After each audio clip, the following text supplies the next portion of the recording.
दोस्तों नमस्कार। रणनीति तो बिल्कुल सही थी और रणनीति यह सोचकर बनाई गई थी कि मोदी हैं तो मुमकिन है। रणनीति यह सोचकर बनाई गई थी मोदी का चेहरा है तो दूसरा कोई मायने रखता नहीं है। यह सोचकर कहा गया मोदी गारंटी। लेकिन यह किसे पता था कि मध्य प्रदेश की चुनावी जमीन पर आम वोटरों के पांव जिस लिहाज से पड़ रहे हैं उनकी भावनाओं और संवेदनाओं के साथ कोई जुड़ाव है ही नहीं। यह सवाल दरअसल मंत्रियों और सांसदों को लेकर है जो दिल्ली से चलकर मध्य प्रदेश पहुंचे। और रणनीति यही बनाई गई कि अलग अलग प्रांतों में मध्य प्रदेश के भीतर अगर 6 प्रांतों 6 रीजन को देखा जाए तो उन तमाम जगहों पर किसी एक सांसद की मौजूदगी और किसी एक मंत्री की मौजूदगी, वह भी प्रधानमंत्री मोदी के कैबिनेट से निकलकर कोई मंत्री अगर चुनाव मैदान में जा रहा है तो उसकी जीत हार का कोई मतलब नहीं है, वह तो जीतेगा ही और उस पूरे क्षेत्र में उसका प्रभाव होगा।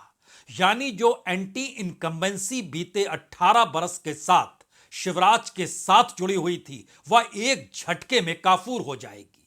सोचा यही गया था। रणनीति तो उसके आगे की भी बनाई गई उस दौर में जब नामों को चुना जा रहा था, मध्य प्रदेश चुनाव लड़ने के लिए भेजा जा रहा था और यह सोचकर भेजा जा रहा था कि दरअसल यहां पहुंचकर इस इलाके के तमाम मुद्दों का जिक्र नहीं करना है बल्कि मोदी की उपलब्धियों का ही जिक्र करना है। बताना है किस तरीके से प्रधानमंत्री मोदी ने इस देश को कहां से कहां पहुंचा दिया। तो फिर इस बार उनके चेहरे पर, इस बार उनकी गारंटी पर और इस बार मोदी है तो मुमकिन है कि सवाल के साथ हर कोई जुड़ जाइए और आने वाले वक्त में जो सोच देश को लेकर है वही सोच मध्य प्रदेश को लेकर होगी। लेकिन जो वोटिंग हुई और उन इलाकों की वोटिंग जहां पे दिल्ली से आए हुए मंत्री और सांसद थे, यहां तक कि इंदौर एक का जिक्र भी कीजिए, वहां पर विजय वर्गीय पहुंचे थे, कैलाश विजय वर्गीय। सबसे निचली पायदान का चुनाव भी उन्होंने इंदौर शहर में लड़ा था। लेकिन सवाल पार्षद का चुनाव, मेयर का चुनाव, लेकिन अब सवाल तो विधायक के चुनाव का था और वो जब पश्चिम बंगाल में चुनाव करा सकते हैं और उसका कार्यभार ढो सकते हैं, यहां तक कि हरियाणा के भीतर भी वो प्रभारी बन सकते हैं, तो फिर एक सीट और वह भी इंदौर को पूरे तरीके से प्रभावित ना करने की सोच, यह संभव हो नहीं सकता है। तो आइए जरा इन परिस्थितियों में एक चीज समझ लीजिए कि जो मंत्री और जो चेहरे दिल्ली से चलकर आए, इस वक्त वह संकट में है। उनकी रातों की नींद उड़ी हुई है क्योंकि जो इंटरनल सर्वे निकल कर आ रहा है वो बहुत साफ तौर पर बीजेपी के भीतर हैरानी पैदा कर रहा है कि एक झटके में 30 से ज्यादा सीट क्या गायब हो रही है और क्या वो कांग्रेस के खाते में जा रही है। तो ये पूरी रणनीति जिसने बिछाई, क्या वो बीजेपी के ही चाणक्य कहे जाने वाले अमित शाह थे। और अमित शाह को लेकर गुस्सा है, बात गुस्से की नहीं है, बात इस बात को लेकर भी नहीं है कि कौन सी रणनीति किस रूप में बनाई गई, किसका टिकट काटा गया, किसको खड़ा किया गया। सवाल पहली बार यह है कि जो सिक्का दिल्ली का था वह मध्य प्रदेश में आकर कहीं खोटा तो नहीं हो गया। और अगर वो खोटा मध्य प्रदेश के चुनाव में हो गया और उसके बाद जब 3 दिसंबर को चुनाव परिणाम आएंगे 5 राज्यों के, उस दौर में अगर वो सिक्का खोटा है तो 2024 को लेकर अभी से आप कमर कस लीजिए क्योंकि यह राजनीति बीजेपी के भीतर बहुत सारी परिस्थितियों को पलटने वाली है। एक विधायक को हटा दीजिए जो लगातार जीतता चला आ रहा है और अपने मन पसंदीदा उम्मीदवार को वहां से उतार दीजिए। दिल्ली की रणनीति कहती है जीत जाएगी, लेकिन मध्य प्रदेश की जमीन कहती है नहीं जीतेगी। एक झटके का सवाल है कि जो आया वो अपने इलाके में कहने लगा मैं दिल्ली से इसलिए आया हूं क्योंकि मैं यहां का मुख्यमंत्री बन जाऊंगा, बीजेपी जीत जाएगी, मैं मुख्यमंत्री जीत जाऊंगा और उसके बाद मेरे पूरे इलाके में बीजेपी के तमाम कैंडिडेट्स को जिता डालिए। सांप सूंघ गया है बीजेपी को, जो इंटरनल रिपोर्ट निकल कर आ रही है। माथे पर शिकन आ चुकी है। जरा एक एक नाम को समझने की कोशिश कीजिए और मध्य प्रदेश को जब आप महाकौशल, मालवा निमाड़, ग्वालियर संभाल, बघेलखंड जो कि विंध्य का इलाका है, भोपाल, बुंदेलखंड, इन तमाम जगहों पर दिल्ली से ही लोग भेजे गए और रणनीति यह बनाई गई कि अगर 2023 में राज्यों के चुनाव परिणाम उस चेहरे के आश्रय जीत हासिल कर लेते हैं तो 2024 मुश्किल नहीं है। लेकिन यह सवाल किसी ने नहीं उठाया, अगर 23 में हार गए तो 24 मुमकिन कैसे होगा। दिमनी की सीट, नरेंद्र सिंह तोमर, किसी को समझ नहीं आया कि उनके आने से तो वोट परसेंटेज बढ़ना चाहिए था, लेकिन वह सीट पर वोट परसेंटेज कम हो गया। तो क्या उनके पक्ष में वोट इतने कम पड़े या इतने कम पड़ने के बाद जो चुनाव परिणाम होंगे वो पिछले बार का जो हार का बीजेपी का रिकॉर्ड था उसको तोड़ डालेंगे। जबकि नरेंद्र सिंह तोमर की पहचान देश के कृषि मंत्री, नरेंद्र सिंह तोमर की पहचान एक कद्दावर नेता के तौर पर, नरेंद्र सिंह तोमर की पहचान इस दौर में मोदी के सबसे करीबी नेताओं में और मंत्रियों में एक। लेकिन मध्य प्रदेश आते ही नरेंद्र सिंह तोमर की पहचान बेटा डील कर रहा है और खेती करता है, लेकिन गांजे और की खेती, और वह भी अंतर्राष्ट्रीय स्तर पर हजारों करोड़ का डील हो रहा है, वो फोन से सामने आ रहा है। मैसेज धीरे धीरे बड़ा होता गया। इस इलाके के भीतर ज्योतिरादित्य सिंधिया की भी मौजूदगी, लेकिन का सवाल यह था कि मुश्किल हालात में 3% वोट कम हो गए और नरेंद्र सिंह तोमर का संकट यह है कि आज की तारीख में उस इलाके के भीतर की सारी रिपोर्ट बतलाती है लगभग 3 से 4% के वोट का अंतर हो सकता है चुनावी जीत हार को लेकर। और यह संकट की घड़ी नरेंद्र सिंह तोमर के आने वाले वक्त की उस राजनीति को लेकर है। क्या वो दिल्ली में पांव जमा पाएंगे या नहीं जमा पाएंगे, या मध्य प्रदेश की राजनीति में 2024 के लिए उनको अभी से काम पर लगा दिया जाएगा। प्रहलाद सिंह पटेल नरसिंहपुर से चुनाव जीतते हैं।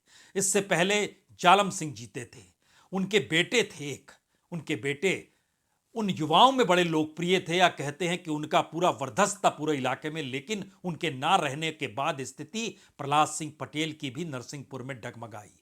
उनके बारे में कहा जा रहा है बड़ा ही कांटे का मुकाबला है, और कांटे के मुकाबले का मतलब यह होता है, अगर आप इसको लोकल भाषा में समझे, कि प्रशासन आखिर में किसका साथ देगा वो जीत जाएगा। तो लोकल की परिस्थिति है कि जब पूरे मध्य प्रदेश का क्या असर अधिकारियों के भीतर आता है चुनाव को लेकर, अधिकारी उसी हिसाब से मूव करते हैं। जो माना जाता है 2, 4, 5 हजार वोट का हिसाब किताब हो जाता है आखिरी क्षणों में, गिनती को लेकर, फिर रिकाउंटिंग को लेकर, फिर रिकाउंटिंग को लेकर, और कई बार तो 20-20 बार रिकाउंटिंग होती है। लेकिन प्रहलाद सिंह कांटे के टक्कर में फंसे हैं और यहां पर भी वोट बढ़ा तो सिर्फ 1% वोट। 81.7% पिछली बार था, इस बार 82.15% पड़ा है। उनके खिलाफ खड़े लखन सिंह पटेल कहते हैं चुनाव हम जीत रहे हैं।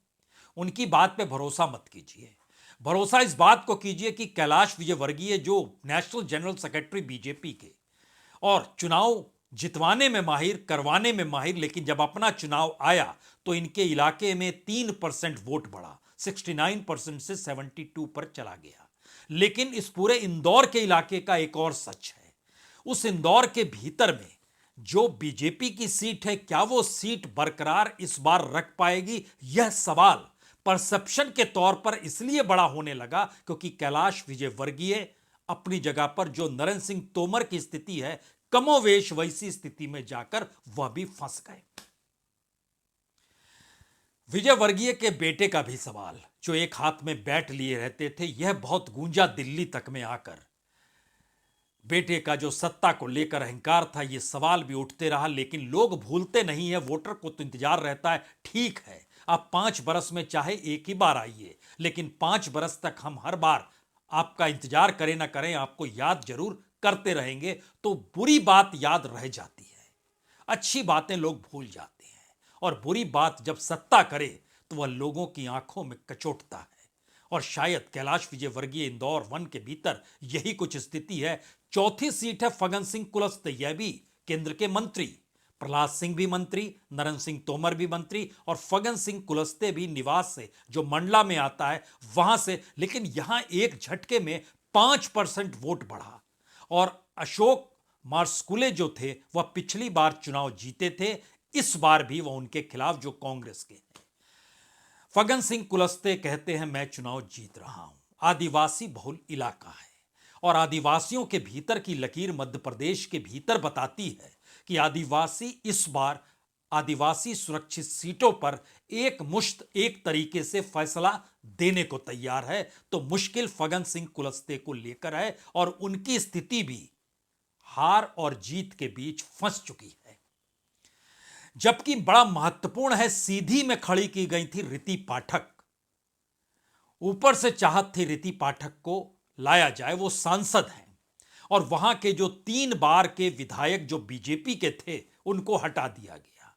उनके लोग बड़े गुस्से में कि हम तो हर बार जीतते हैं, चाहे कमलनाथ की सरकार जीती हो 2018 में तब भी हम जीते, उससे पहले भी हम 2 बार जीते, तो हमें क्यों हटाया गया और रिति पाठक को क्यों लाया गया। यहां पर वोट कमोवेश एक सरीखा, कोई बहुत अंतर नहीं आया, 0.5% का अंतर जरूर आया, लेकिन उनके सामने ज्ञान सिंह खड़े थे। सवाल ज्ञान सिंह का नहीं है, सवाल रिति पाठक का है और सवाल 3 बार के विधायक रह चुके बीजेपी के उन कार्यकर्ताओं का है जो उनके साथ खड़े थे। सवाल सीधी के बीच में आरएसएस के कैडर का भी है जो लंबे वक्त से बीजेपी के एमएलए के साथ थे, लेकिन एक झटके में रिति पाठक की जो सांसद है उनकी एंट्री होती है। यही स्थिति राकेश सिंह के साथ जबलपुर पश्चिम में, जहां पर तकरीबन 5% तक वोट इस बार बढ़ गया, 66.6% से बढ़कर 71.6% पर आ गया, 5% वोट बढ़ गए। बढ़ने का मतलब सत्ता पलटना और हराना होता है या कोई नया कैंडिडेट आया है उसको जिताना होता है।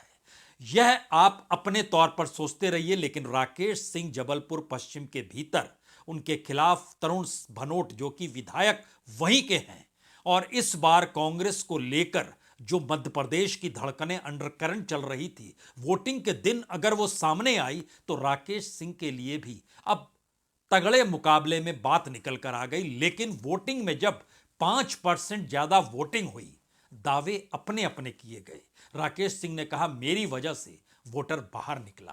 कांग्रेस ने कहा इस बार तो सत्ता पलटने के लिए ही मध्य प्रदेश में हर जगह पर वोटर बाहर निकला है और हर समुदाय के भीतर बाहर निकला है। महिलाएं भी निकली हैं, ट्राइबल्स भी निकले हैं, हर कोई बाहर निकला है।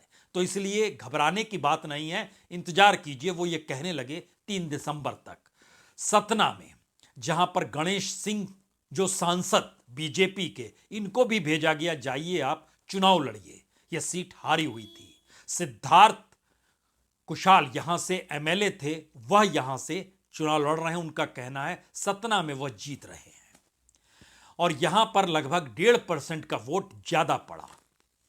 जब हम सांसदों का नाम ले रहे हैं तो ये क्यों ले रहे हैं, इसके बारे में आए उससे पहले एक और सीट है गाडरवाड़ा की सीट।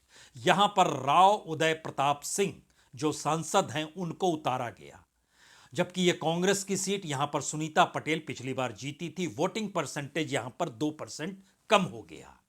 मैसेज क्या है जरा एक समझने की कोशिश कीजिए। जहां जहां सांसद और मंत्री उतरते हैं वहां वोट अगर ज्यादा हो रहा है तो हराने उतर रहे हैं क्या, और अगर कम हो रहा है तो उनके भीतर कोई उत्साह नहीं है क्या, ये कांग्रेस कह रही है। बीजेपी की दृष्टि से सोचिए तो वो कहते हैं कि कम इसलिए हो रहा है क्योंकि मान चुके हम जीत गए, ज्यादा इसलिए हो रहा है क्योंकि हमारे पक्ष में उतरे हैं।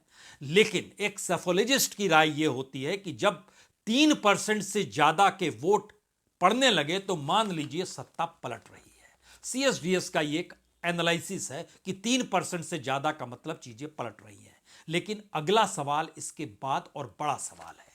जब यह रणनीति बनाई जा रही थी, सांसद मंत्रियों को उतारा जा रहा था, तो रणनीति बहुत साफ थी कि मध्य प्रदेश के भीतर 18 बरस की इनकम्बेंसी को कहीं शांत किया जाए और कहीं मैनेज किया जाए, और मैनेज करने के लिए ध्यान को कहीं भटकाना होगा, नए तरीके से नए चेहरों को लाना होगा। यह रणनीति उस समय थी। लेकिन उसके पैरेलल में एक रणनीति और चल रही थी या अब चलने लगेगी, क्योंकि 2024 में इलेक्शन लोकसभा के दौर में बड़ी तादाद में बड़े सांसदों की टिकट कटने वाली है। जो जानकारी निकल कर आती है उसमें 150 से ज्यादा सांसद हो सकता है इस बार बदल जाएं।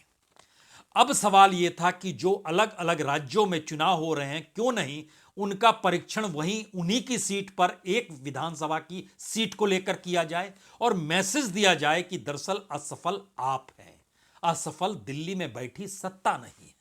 लेकिन फिर वही सवाल, ये एक्सपेरिमेंट अगर हो रहा था और जो भी कर रहा था, क्या वो मध्य प्रदेश को हारने के लिए कर रहा था या 2024 की बिसात को बिछाने के लिए कर रहा था? इन दो परिस्थितियों में बीजेपी के भीतर हलचल है। जो नेता जहां जहां चुनाव होते हैं और जो विधायक हैं, ये हलचल 3 दिसंबर के बाद कहीं ज्यादा बढ़ने वाली है और इसका असर दिल्ली तक सुनाई देगा। दिल्ली के भीतर भी जो सांसदों की पूरी फहरिस्त है, दिल्ली के भीतर भी जो संगठन को जिस तरीके से मौजूदा मोदी सत्ता ने अपने हाथों में ले लिया है, आरएसएस के साथ उसका मतभेद है। आरएसएस का कहना है कि संगठन तो हम संभालते रहे, इसके भीतर आप कैसे घुस गए? और उनका कहना है हम संगठन संभालते हैं तो हम चुनाव जीत जाते हैं, आप संगठन संभालते हैं तो आने वाले वक्त में और उसकी रणनीति बनाने का जिक्र करते हैं। लेकिन यहां तो हर दिन का जिक्र है, हर दिन चुनाव है तो संगठन हम ही संभालेंगे। और यह टकराव बड़ा व्यापक है संघ और बीजेपी के भीतर। सीधे कहें तो मोहन भागवत और प्रधानमंत्री मोदी और शाह को लेकर एक टसल इस बात की है कि ऑर्गेनाइजेशन हमारे हाथ में दीजिए।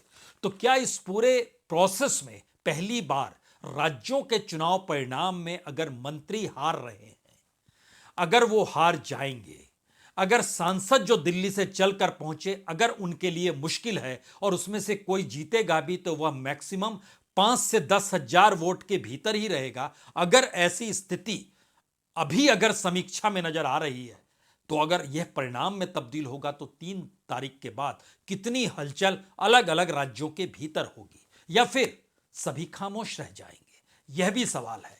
लेकिन जो रणनीति बनाई जा रही थी जिस वक्त, उस वक्त यह नहीं सोचा गया था कि वोटिंग पैटर्न इस तरीके से होगा। वोटिंग पैटर्न का मतलब बहुत साफ है कि जो अलग अलग इलाकों में जो वोट पड़ रहे थे, जैसे महाकौशल के इलाके में लगभग 75% वोट पड़े हैं, मालवा निवाड़ में लगभग 73% वोट पड़े हैं, ग्वालियर चंबल में कम वोट पड़े, ग्वालियर चंबल और विंध्य के इलाके में जहां पर ग्वालियर चंबल जहां पर कांग्रेस का कब्जा था वहां वोट कम पड़े तो बीजेपी वहां क्या अपने वोटरों को ना निकाल पाई। दूसरा सवाल है बघेलपन जिसके दायरे में विंध्य का इलाका आता है, वहां पर भी 68 साढ़े 68% वोट पड़े, 30 सीट है, यहां पर वर्चस्व है बीजेपी का और यहां पर वोट बढ़े नहीं।